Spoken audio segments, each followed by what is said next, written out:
Welcome, today I'm showing how to hide application into OPPO A54s. Firstly, open your settings, scroll down and find password and biometrics option. Go into and here choose privacy password, this one. Now need to enter your privacy password. If you don't have this password, you need setup first of all, and then go into hide application.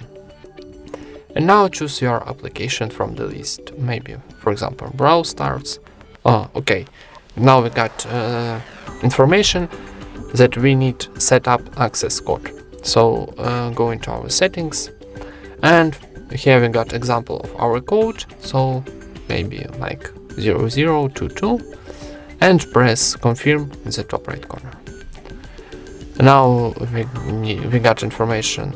Enter your access code on the DL pad to access hidden apps. Tap done and choose one more application, maybe mail for example, and I don't know, maps.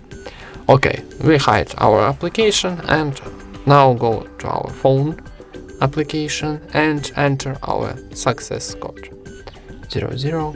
Oh, okay, maybe let's try again 0022. And now we open our hidden apps menu. And that's it. Thank you for watching, leave thumbs up and subscribe to our channel.